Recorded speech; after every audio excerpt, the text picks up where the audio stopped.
The terrible secret this house was hiding, a thrilling horror story. It was supposed to be a fresh start. After months of searching for a place to escape from the chaos of city life, Emma finally found a house in the countryside. A charming old Victorian home that had been abandoned for years. But its rustic charm was irresistible. The price was right, and the realtor assured her that the house had a rich history but nothing that would concern her. Little did she know, the house held a dark secret, one that would haunt her every waking moment.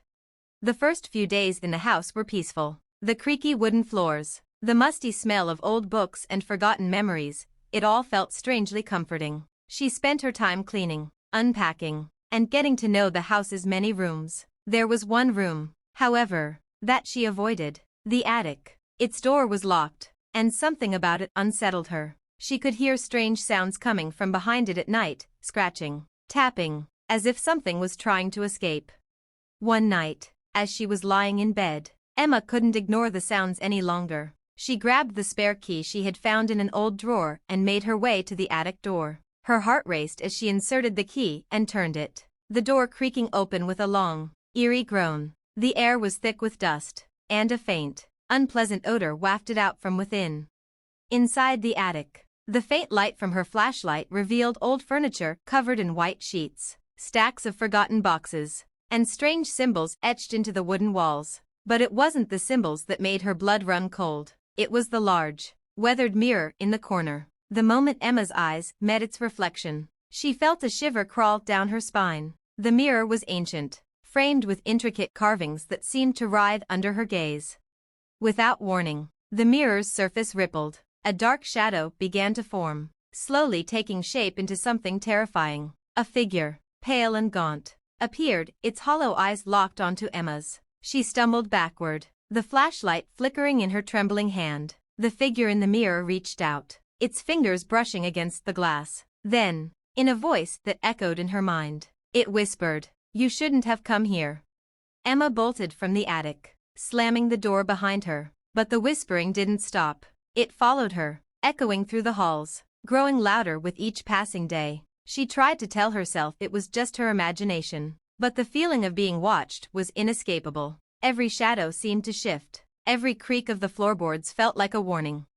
Desperate for answers, Emma began to research the house's history. She discovered that the previous owners had vanished without a trace, leaving behind only rumors of strange happenings and whispers of a curse tied to the mirror in the attic. The house had once belonged to a reclusive artist, known for his dark, twisted paintings that seemed to come alive. Legend had it that he had created the mirror as a portal, a way to trap lost souls and imprison them for eternity. Emma now understood why the house had been abandoned. The mirror wasn't just a piece of furniture, it was a prison, and she had unwittingly become its latest prisoner. With every passing night, the figure in the mirror grew stronger. It began to reach beyond the glass, scratching at the walls of the attic. Desperate to break free, Emma could feel its cold presence in every room, its eyes watching her every move. The house itself seemed to shift, its walls closing in around her as if it was alive, feeding on her fear. Terrified, Emma decided to leave, but the house wouldn't let her go. The door wouldn't open, the windows were sealed shut, and the mirrors seemed to multiply. Each one reflected her in different, horrifying ways, twisted versions of herself, some with hollow eyes, others with gaping mouths screaming silently. As the days turned into weeks, Emma began to lose track of time. Her mind, once sharp, now felt fragmented, as if the house was slowly eroding her sanity. She no longer recognized the house, nor herself. The figure in the mirror was always there, watching her, waiting for her to break. One stormy night, Emma finally confronted the mirror once more. Her reflection stared back at her, but this time it was no longer her own. The figure had taken her place. The house had one, and as she reached out to touch the glass, the mirror swallowed her whole. The next morning, the house stood silent. The doors and windows were still locked, and the attic door remained closed. But if you looked closely at the mirrors, you might see something strange, a faint, pale figure, standing behind the glass, her hollow eyes pleading for escape. The terrible secret of the house remained hidden, waiting for the next soul to stumble upon it, unaware of the horrors lurking behind the glass. The terrible secret this house was hiding, a thrilling horror story, Part 2. Weeks passed, and Emma's disappearance became the stuff of local legend. The small town near the house was abuzz with rumors about the old Victorian estate. People whispered about the cursed mirror, the vanishing of the previous owners, and how no one had ever dared to stay in the house for long. No one had dared to challenge the evil that lay within its walls. But then, Rachel, a curious, ambitious journalist, arrived in town. She had heard the stories about the haunted house and was determined to uncover the truth behind Emma's disappearance. Armed with nothing but her notepad, camera, and an unshakable sense of skepticism, Rachel set out for the house, convinced that it was nothing more than superstition.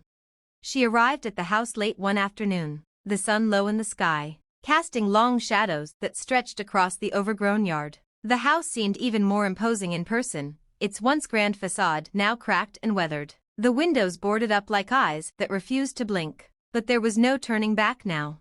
The door creaked open as Rachel pushed it, the air inside thick with dust and the remnants of old memories. The house felt cold, unnaturally cold, as if the walls themselves were holding their breath. The hairs on the back of her neck prickled, but she pressed on, telling herself that the supernatural was just a figment of overactive imaginations.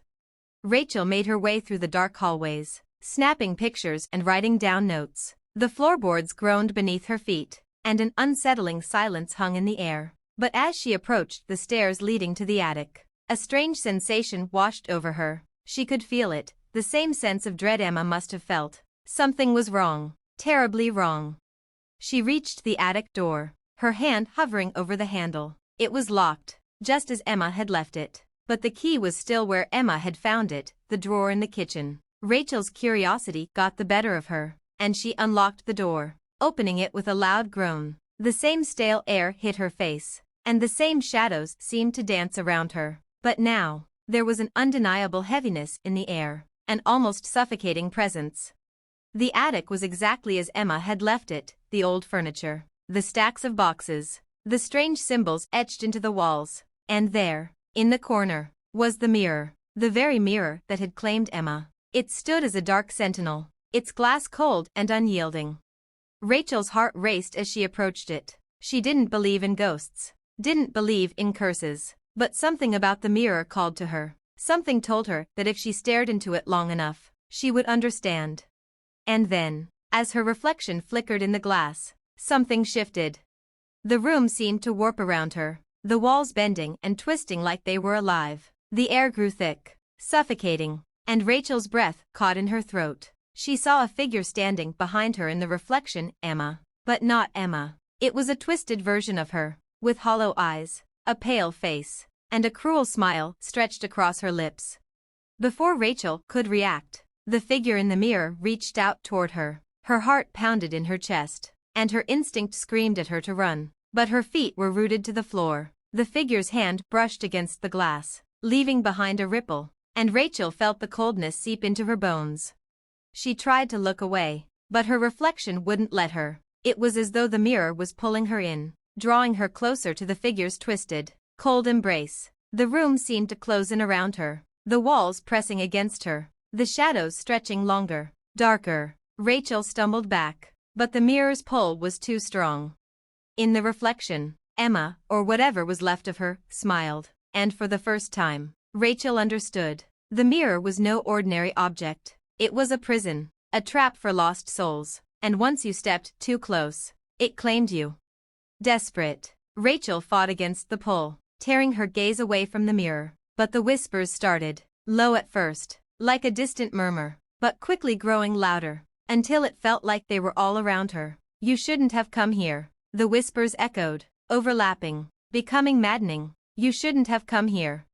With every step she took, the house seemed to change. The stairs creaked under her weight. The floorboards cracked and groaned, as if the house itself was trying to keep her inside. But she had to get out. She had to leave before it was too late.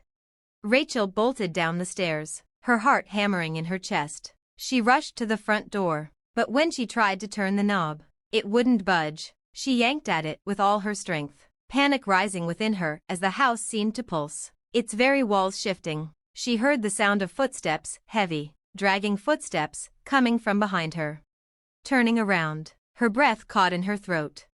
There, in the doorway, stood Emma, or what was left of her. Her skin was pale, her eyes empty and black, her mouth hanging open in a silent scream. Her hands reached out, fingers elongated and claw-like, as if to drag Rachel back into the darkness.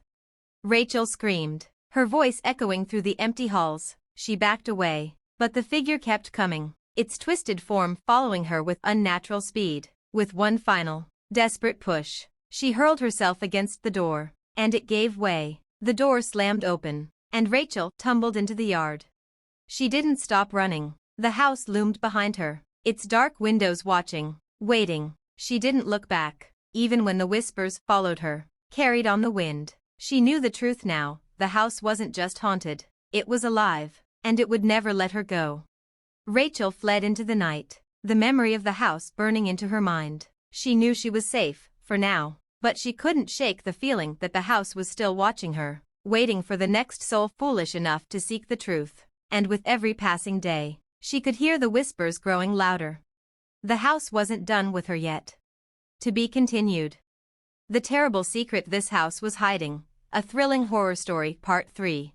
Rachel barely slept for days after her escape. She tried to return to some sense of normalcy, to push the horrors of the house out of her mind. But no matter what she did, the images haunted her. The twisted reflection of Emma, the cold, suffocating atmosphere, and the suffocating whispers. They refused to leave her. Even after leaving the town and moving miles away, the nightmares continued. Every night, she would wake up in a cold sweat, gasping for breath, as though the mirror still had a hold on her. But it wasn't just in her dreams. She began to hear the whispers in the corners of her mind during the day. When she walked down the street, when she sat in her office, when she tried to read a book, it was always there, like a distant hum that would rise when her guard was down. And then, one day, it happened. Rachel's phone rang early in the morning, its shrill ring slicing through the silence. She glanced at the screen, expecting a work call, but instead, it was a name she hadn't thought about in weeks. Liam, her best friend, who had always been skeptical of the supernatural, had tried to talk her out of going to the house in the first place. She answered, her voice shaking. Liam? Rachel, it's happening here too. The house, it's not done with you. Her heart skipped a beat. What do you mean? She demanded. What's going on?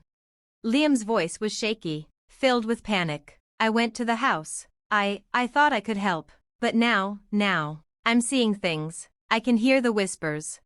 Oh God. Rachel, it's in my head. I can't get rid of it.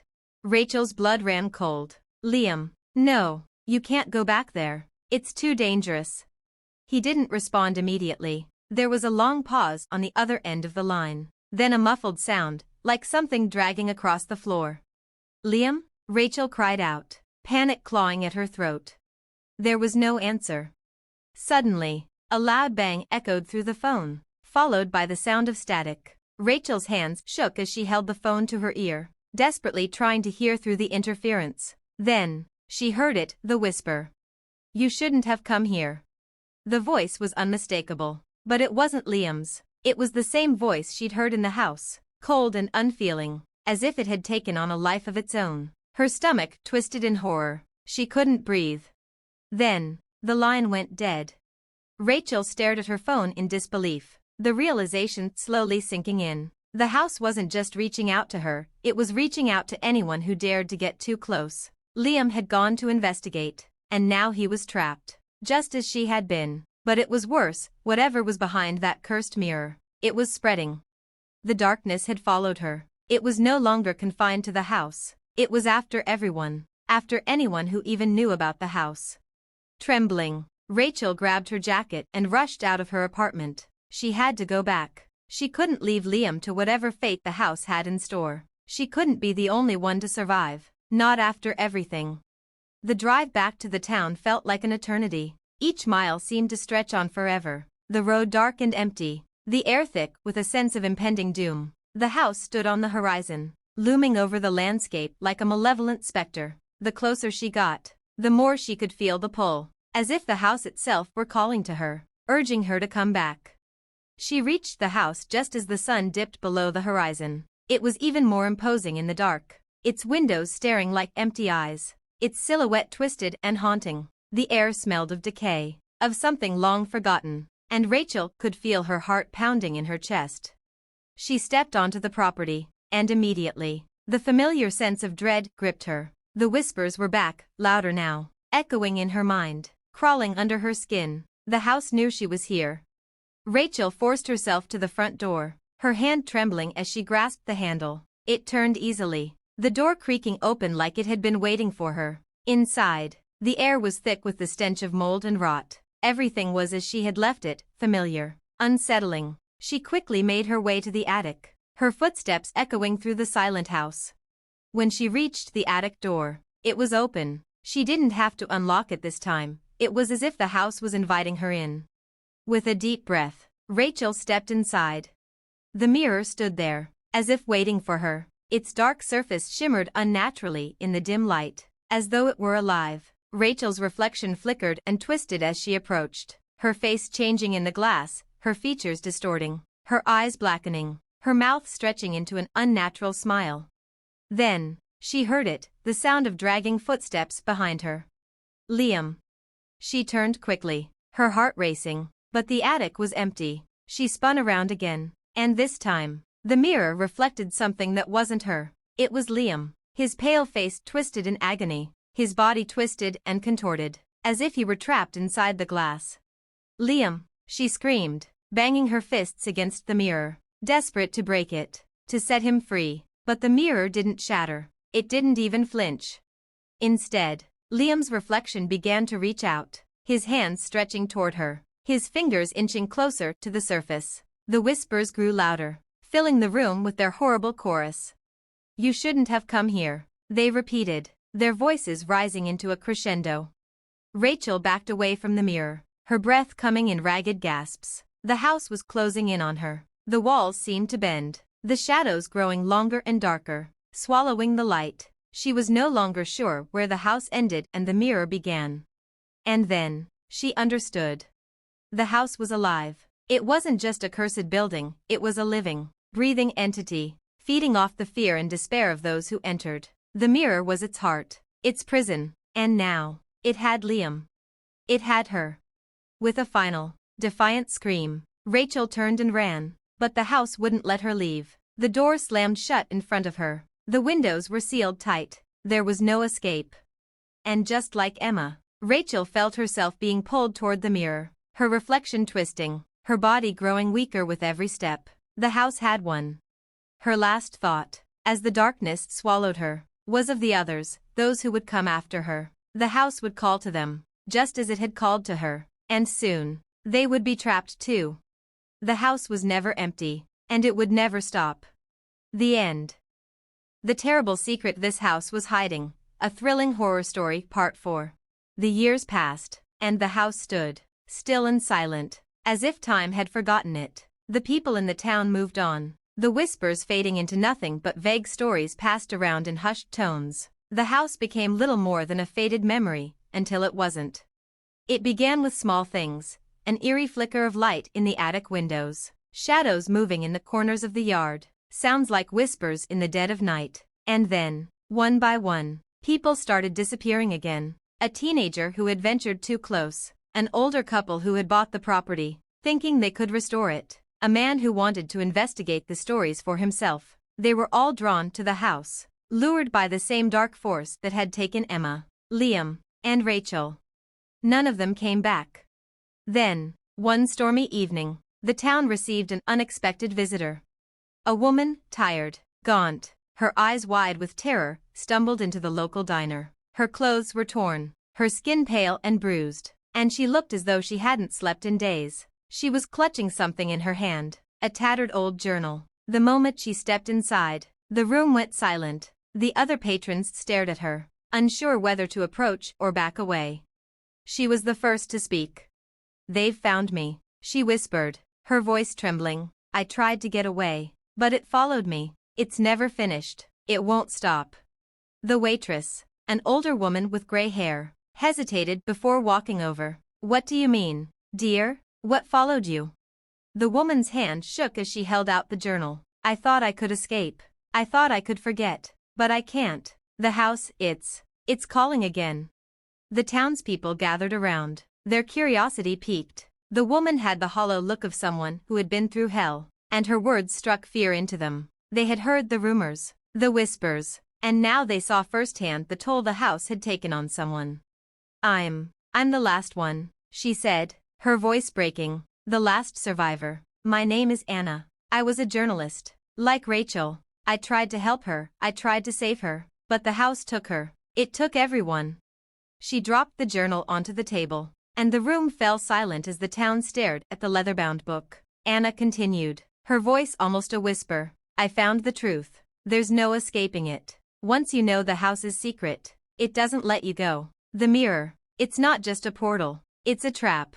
A doorway to something worse. And it's always hungry. One man from the back of the diner spoke up, his voice laced with doubt. What do you mean? Hungry?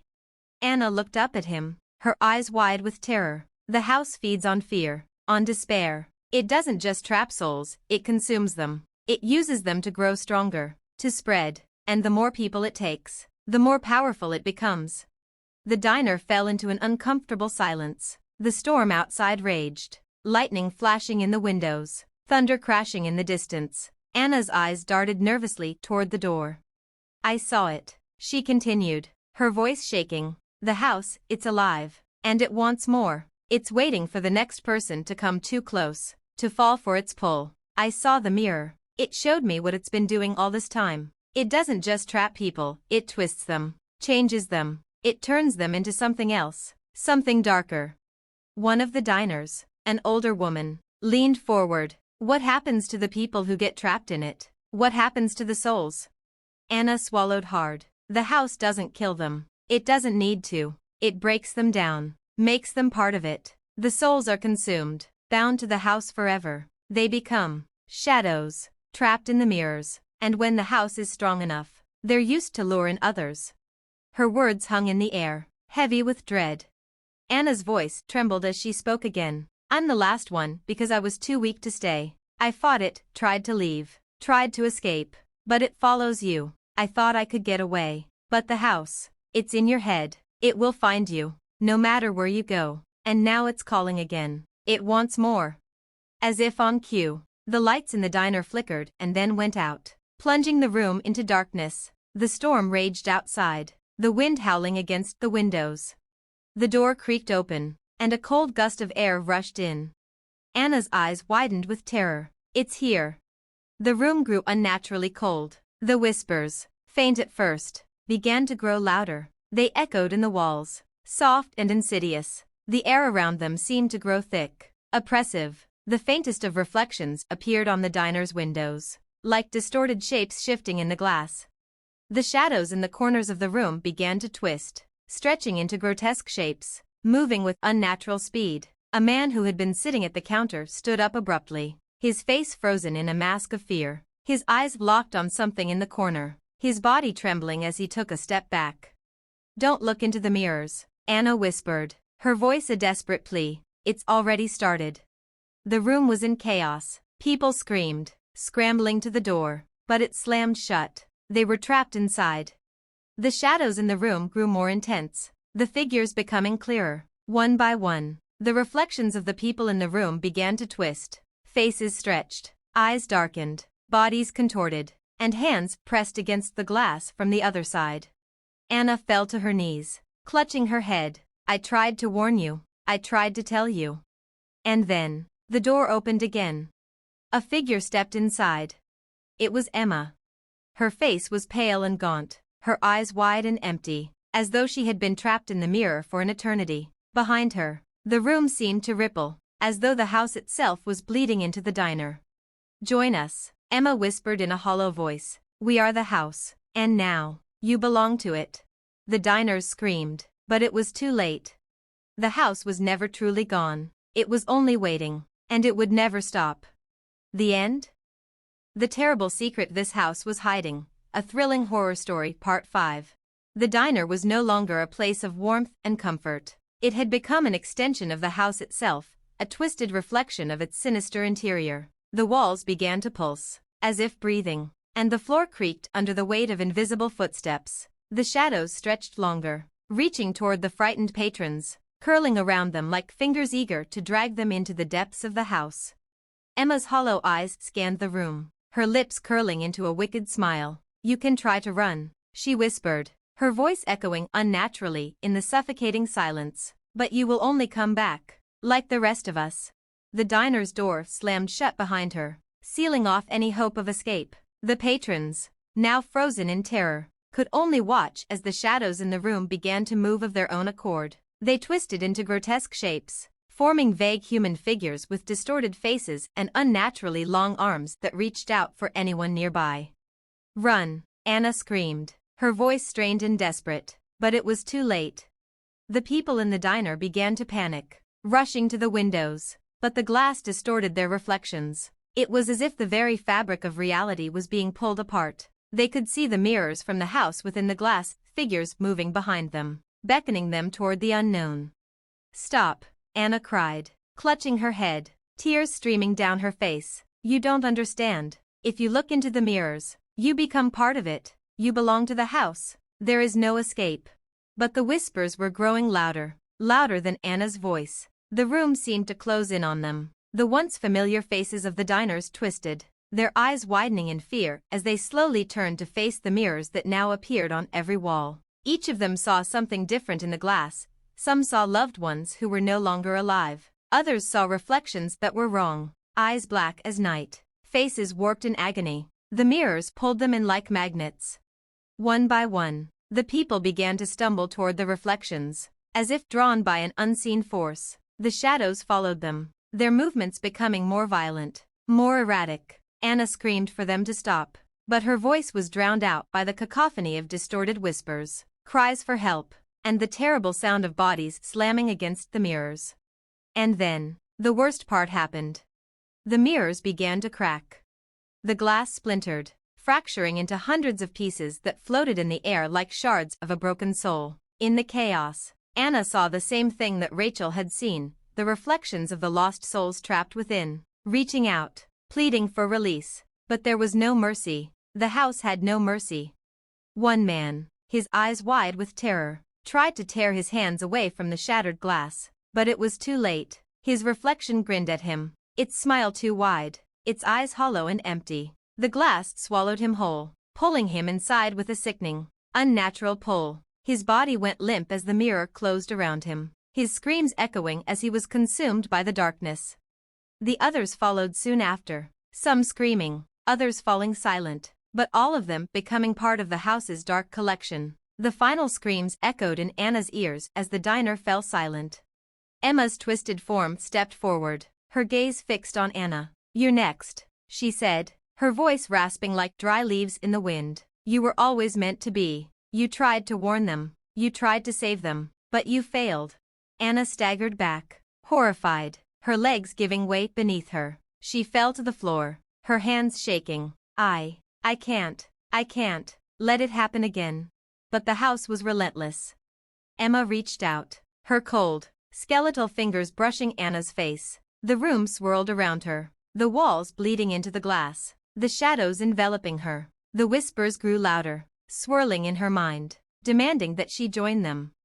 "Join us," they chanted. "Become part of the house. Become one of us." Anna struggled against the darkness that threatened to consume her, but she knew deep down that it was futile. The house would not let her go. It never had. It would take her, just as it had taken everyone else before her. She could feel the weight of its power pressing in on her, dragging her deeper into its clutches. She could feel herself slipping, losing her grip on reality, her body becoming numb as the mirror's reflection began to claim her. And then, for a brief moment, something inside her snapped. With a burst of strength, Anna fought against the pull. She shoved Emma away, her heart pounding in her chest. "I won't let you win," she shouted, her voice hoarse with desperation. She stood, though her legs trembled beneath her, and rushed toward the broken door. The house screamed in protest, its walls shaking with fury, the shadows rushing at her from all sides. But Anna didn't stop. She didn't look back. She threw open the door, stepping into the stormy night. The wind howled around her, the rain pouring down in torrents. She could hear the house, the whispers growing fainter behind her as she ran. The house had lost this time. But Anna knew it wouldn't be the last. She had escaped. But at what cost? The house, though weakened, was still out there, waiting. It would always be waiting. It would always hunger for more. The house had learned from its mistakes. It would never stop. And now, it would find its new victims. To be continued. The terrible secret this house was hiding. A thrilling horror story, Part 6. Anna didn't look back. The storm lashed at her face, rain stinging her skin as she sprinted through the mud-caked streets of the small town. Her breath came in ragged gasps, her heart hammering in her chest as she pushed herself faster, farther from the cursed house. She didn't know how long she'd been running, didn't care. All that mattered was that she was free, at least for now. But the whispers still echoed in her ears. The house had called to her, and even though she had escaped, the house was far from done. It was still out there, somewhere, waiting for the next person to stumble too close. It always waited. Anna stumbled to a halt, her legs weak from running. She leaned against a streetlight, her breath shaky as she looked around. The town was eerily quiet, too quiet, as if the storm had driven everyone inside, leaving the streets empty and silent. "Get yourself together," Anna muttered under her breath. She was exhausted, drenched to the bone, but she had to keep going. The house hadn't claimed her yet, but she knew, deep down, it was only a matter of time before it came for her again. But she couldn't stop. Not now. Not when she had seen what she had seen. Not when she had learned the house's terrible secret. She needed to warn them. Whoever was left, whoever might still be in the town, she had to tell them. With determination, Anna pushed herself forward, her feet sloshing through the wet streets. She headed toward the local library, where she knew she could find the research she needed. It was the only place in the town that might have records of the house's dark history. There had to be something, some clue, some way to stop the house from claiming any more souls. When she reached the library, the door was unlocked. She hesitated for a moment, then stepped inside, the bell above the door ringing softly as it closed behind her. The library smelled of old paper and dust, its rows of books casting long shadows across the floor. The fluorescent lights flickered overhead, but Anna barely noticed. Her mind was consumed with the terrible knowledge she had gathered. She quickly made her way to the back of the library, where the archives were kept. The old librarian, a woman named Miss Carter, sat at the front desk, reading a book, her glasses perched on the edge of her nose. She barely acknowledged Anna's presence as she passed by. Anna didn't have time to explain. She had no time to waste. She began rifling through the shelves, searching for anything that might provide more insight into the house, into its origins. It was as if something inside her was urging her to hurry, to find the answers before it was too late. And then she found it. A dusty leather-bound journal, wedged between two old books. It was old, older than the others, and the spine was cracked, the pages yellow with age. Her heart skipped a beat as she pulled it from the shelf. This was it. This had to be it. She opened the journal, scanning the yellowed pages. The writing was neat, almost too neat, as if whoever had written it had known that someone would eventually need to read it. The words were clear, but the more Anna read, the heavier her heart became.